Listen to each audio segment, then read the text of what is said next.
At 36, Alexander had built an empire through focus and determination, working 16-hour days and leaving little room for anything but business. He was wealthy beyond measure, respected in his industry, and utterly alone. That's how he preferred it. Or so he told himself. He would have walked right past the child if she hadn't reached out and grabbed the edge of his coat. "Sir," a small voice said, trembling with cold and fear. "Please, sir, can you help me?" Alexander stopped and looked down. The little girl couldn't have been more than 6 years old, with blonde hair pulled back in a messy ponytail and blue eyes that were red from crying. She wore a worn tan jacket that was too thin for this weather, a faded red dress underneath, and boots that had seen better days. A small green backpack sat beside her on the snowy sidewalk. "What are you doing out here, alone?" Alexander asked, his voice sharper than he intended. "Where are your parents?" The little girl's chin trembled. "My mom didn't come home last night," she said, her words coming in a rush. "She always comes home. She promised she'd always come home. But she didn't, and Mrs. Patterson from next door said I couldn't stay another night. And I didn't know where else to go. So I came to find my mom's work, but I can't remember which building, and I'm so cold and scared." Xander felt something crack in his carefully constructed armor. This child was alone, frightened, and clearly in trouble. Every instinct told him to call social services, let them handle it, and get back to his comfortable life. But looking at her small face, seeing the desperation and trust in her eyes as she looked up at him, he couldn't do it. "What's your name?" he asked, kneeling down on the cold sidewalk, heedless of his expensive suit. "Isabel," she whispered. "Isabel Wright? My mom is Sarah Wright. She cleans offices at night. She said she worked near the big buildings with all the lights, so when Mrs. Patterson said I had to leave, I came here to find her." Alexander's mind was racing. Sarah Wright. The name wasn't familiar, but Sterling Global contracted with the janitorial service. There were probably dozens of cleaning staff who worked in this building and the surrounding ones. "Isabel, when did you last eat?" he asked gently. The little girl thought about it. "Yesterday morning, I think. Mrs. Patterson gave me some cereal." Alexander made a decision that would change his life. "Come with me," he said, standing and offering his hand. "We're going to get you somewhere warm, give you some food, and find your mom. I promise we'll find her." Isabel looked at him with those huge, trusting eyes, then slipped her small, cold hand into his. The simple gesture hit him with unexpected force. When was the last time anyone had trusted him so completely? He led her back into the Sterling Global building, past the surprised security guard, and up to his executive suite on the 40th floor. His assistant had already gone home, leaving the office empty and quiet. Alexander turned up the heat and settled Isabel on the leather couch in his office, wrapping her in his coat since she was shivering violently. "I'm going to order you some food," he said. "What do you like?" "Anything," Isabel said softly. "I'm not supposed to be picky. Mom says we should be grateful for what we have." Alexander felt his chest tighten. He ordered a variety of foods from the restaurant downstairs, then called building security. "I need you to check your records for a Sarah Wright. She works for the cleaning service, probably night shift. I need her employment information and emergency contacts immediately." While he waited, he sat across from Isabel, who was looking around his office with wide eyes. "You must be very important," she said. "This office is bigger than our whole apartment." "I run the company," Alexander said. "But important is relative. Tell me about your mom, Isabel." The little girl's face lit up despite her fear. "She's the best mom in the whole world. She works really hard so we can have a nice place to live and food to eat. She reads to me every night before bed, even when she's really tired. And she makes the best pancakes on Sundays when she doesn't have to work during the day too." "She works 2 jobs?" Alexander asked. Isabel nodded. "She cleans offices at night and works at a store during the day. She says someday we'll have enough money for me to go to a good school and she won't have to work so hard. She says I'm going to have all the opportunities she didn't have. The food arrived, and Alexander watched as Isabel tried to eat politely despite clearly being famished. He found himself cutting her sandwich into smaller pieces, pouring her juice, making sure she had napkins, small gestures that felt foreign but somehow right. His phone buzzed. It was security with the information he'd requested. Sarah Wright, 28 years old, employed by Metro Cleaning Services for 3 years, consistently reliable, never missed a shift. Until last night, the emergency contact was a Mrs. Patterson at the same address. Alexander called the number. Mrs. Patterson, this is Alexander Whitmore. I have Isabel right with me. Can you tell me what happened to her mother? There was a long pause. Then, Sarah left for a night shift 3 nights ago and never came back. She's never done that before, not once. I watched Isabel the first night, figured there was some explanation. But after the second night, with no word, no phone call, nothing, I got worried. I called the police, but they said she's an adult and people have a right to disappear. They wouldn't even file a missing person report for 72 hours. I'm sorry, Mr. Whitmore, but I'm 76 years old and I can't take care of a child. I told Isabel this morning that I was going to have to call social services if her mother didn't show up today. Alexander felt cold dread settling in his stomach.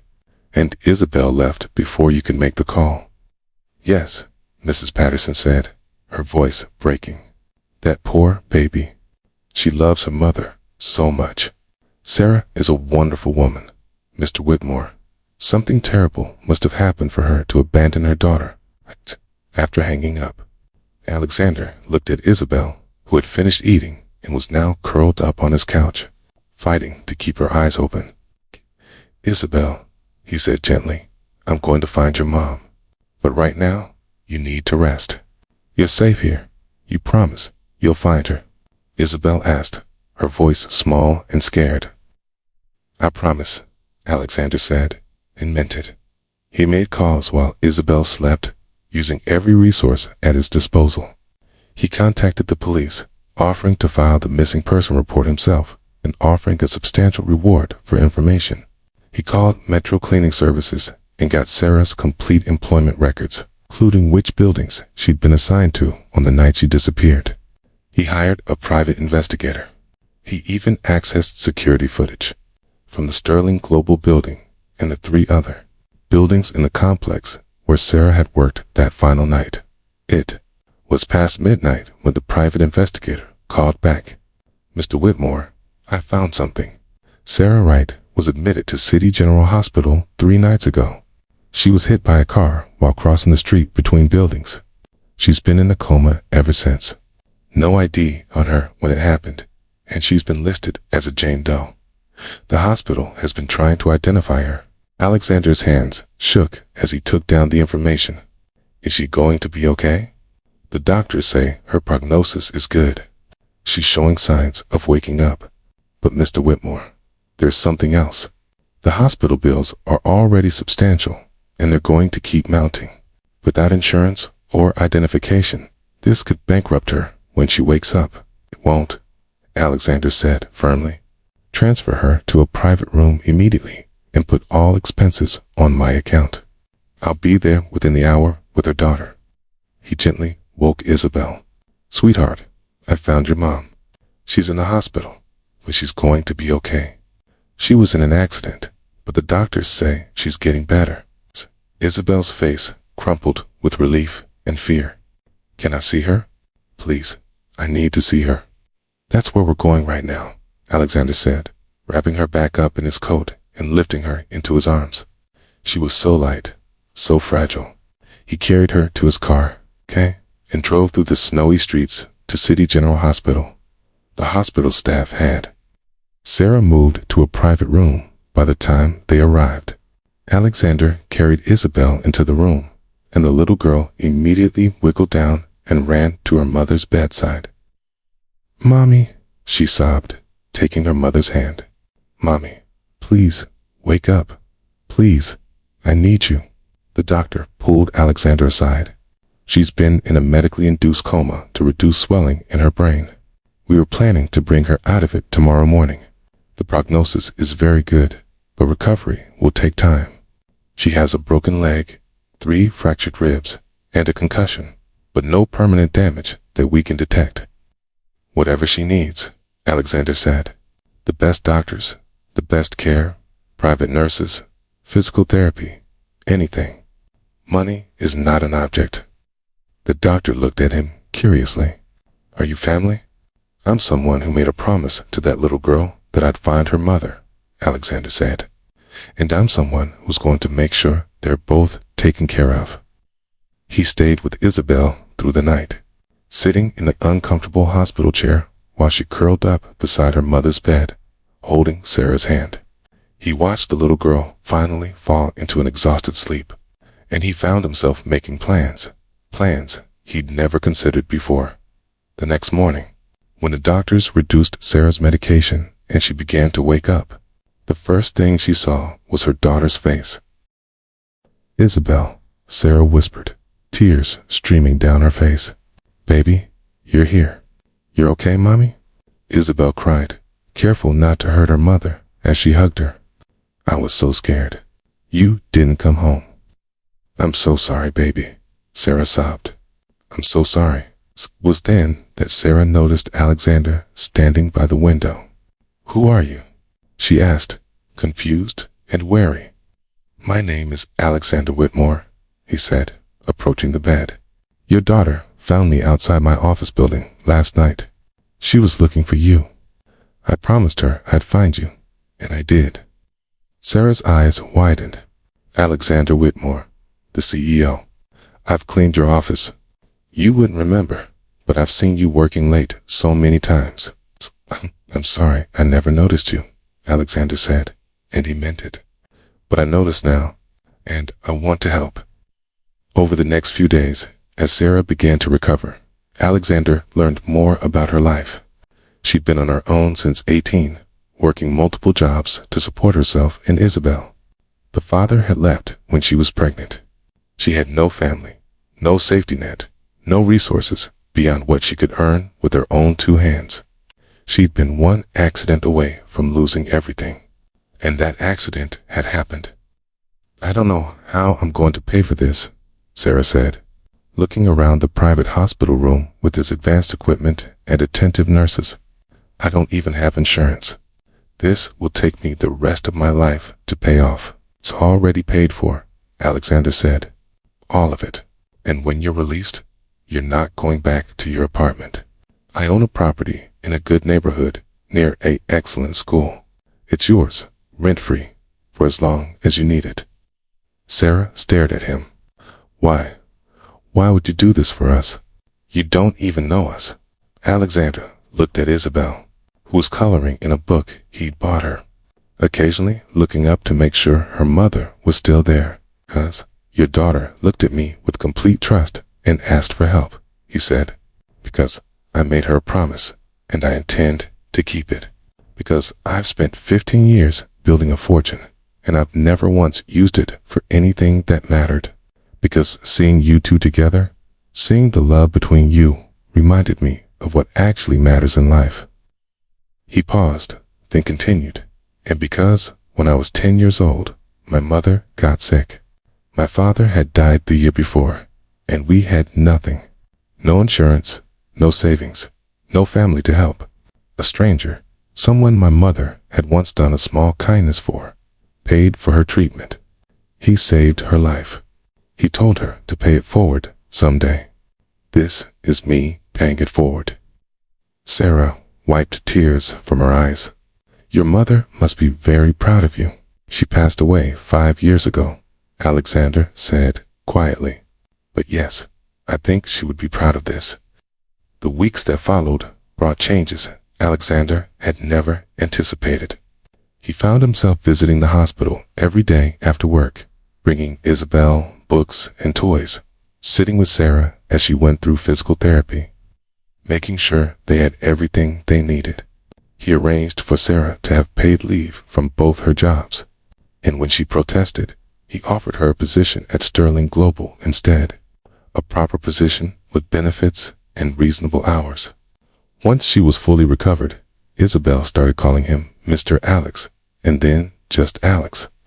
She'd show him her homework, tell him about her day, ask his opinion on important matters, like which color crayon was best for drawing dragons. He found himself looking forward to these visits more than any business meeting, more than any deal closing, more than anything he'd experienced in years.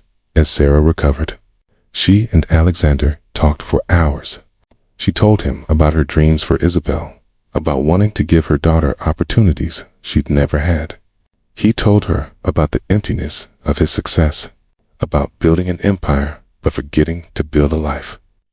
"You're lonely," Sarah observed one evening, her perceptiveness cutting through his defenses. I'm alone," Alexander corrected. "There's a difference, is there?"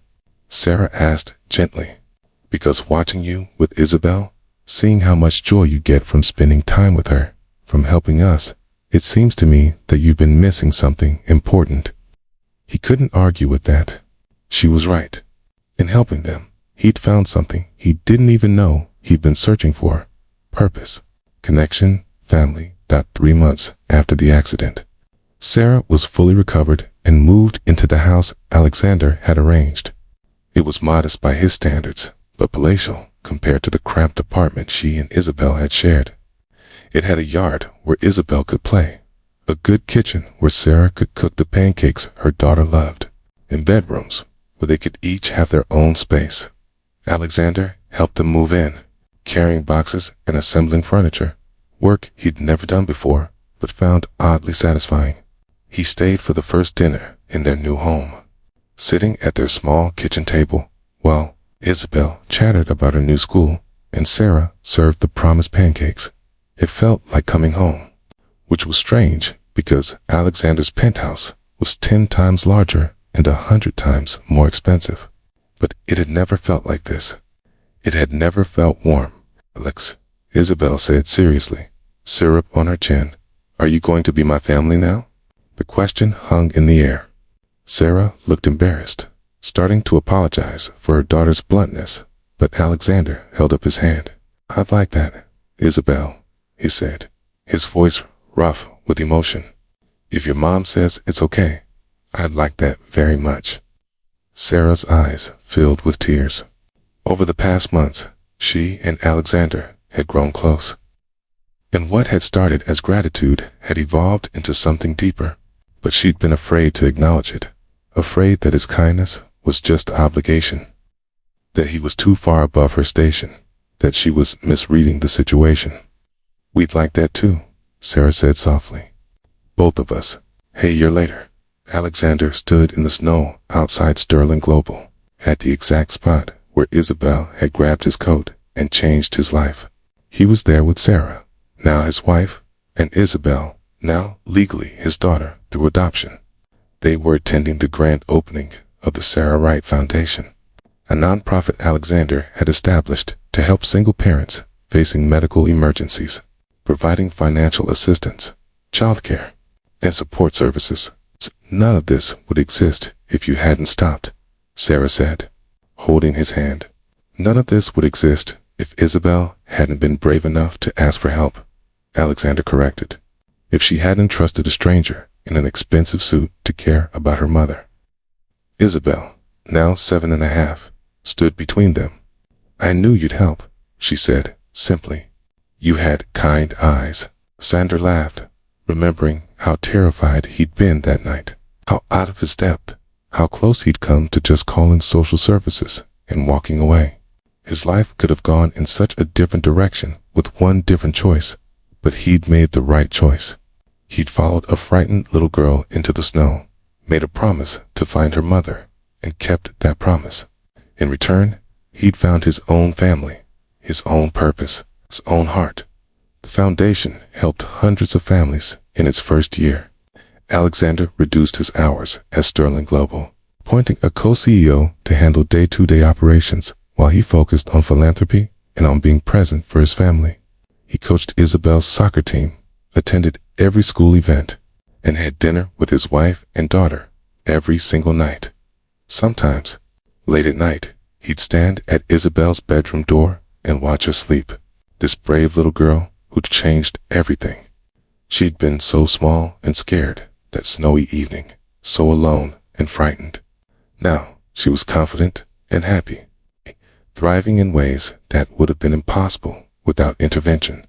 And he'd been so lost, isolated in his tower of success, so disconnected from anything that mattered. Now he was found. On the second anniversary of the night they met, Alexander took his family back to that spot on the sidewalk. It was snowing again, big soft flakes that caught in Isabel's hair. "This is where it all started," he said, "where a little girl taught me that helping one person can change 2 lives. 3 lives, Sarah corrected, wrapping her arms around him. "Hundreds of lives," Isabel added, thinking of all the families the foundation had helped. They were all right. One act of compassion, one decision to stop and listen, one promise kept had rippled outward in ways Alexander could never have predicted. He'd walked out of his office that night thinking about nothing but getting home to his empty penthouse. He'd walked back in with a frightened child and walked out again with his whole heart changed. The snow fell softly around them as they stood together. A family forged not by blood, but by choice, by kindness, by love. And Alexander knew that every moment that led him to this spot, every success and every failure, had been worth it for this. The feeling of Isabel's small hand in his, Sarah's head on his shoulder, in the knowledge that he was exactly where he was meant to be. Sometimes, Keen, the greatest fortunes aren't built in boardrooms or measured in bank accounts. Sometimes they're found on snowy sidewalks, in the trust of a child, in the courage to stop when everyone else walks past. Sometimes the real wealth is measured in pancakes on Sunday morning, bedtime stories, and the simple words, "You're my family now." If this story touched your heart, please like, share, and subscribe for more heartwarming tales of unexpected families and second chances. Leave a comment below about a time when helping someone changed your own life, or about the power of showing up for others in their darkest moments, profound than money could ever measure.